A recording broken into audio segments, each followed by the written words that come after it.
We pulling?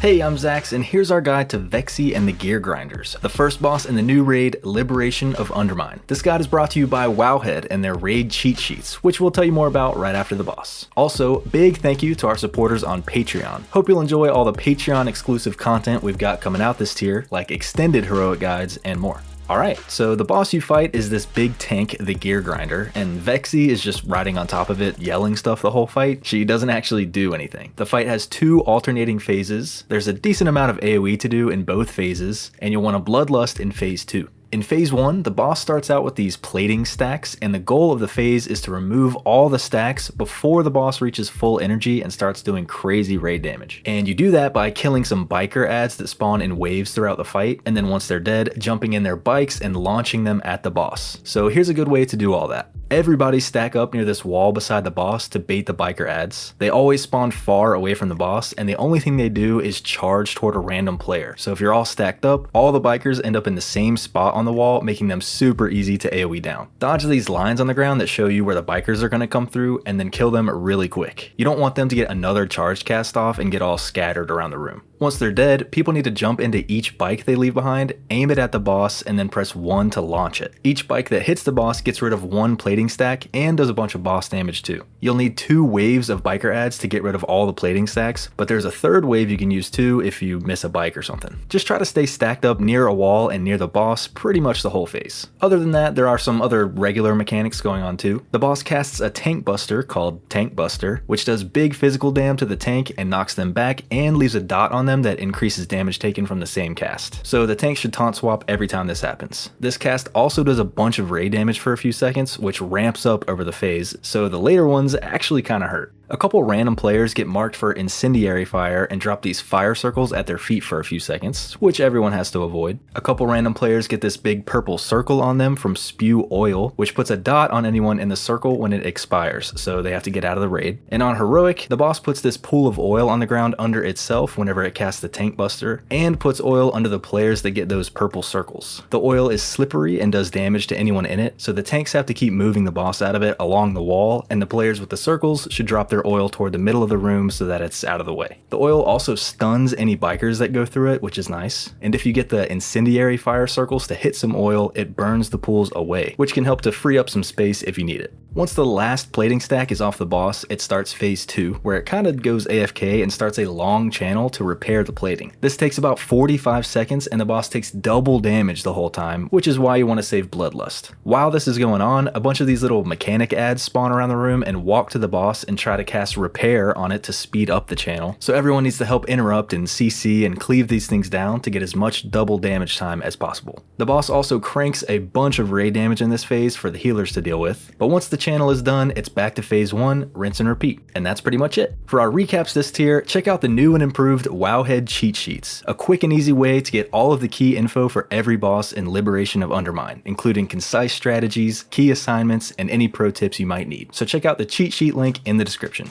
And thanks again to our supporters on Patreon. We've got a ton of Patreon exclusive content coming this tier, like extended heroic guides, mythic walkthrough guides, and a weekly podcast. So check out that link below. See you next time.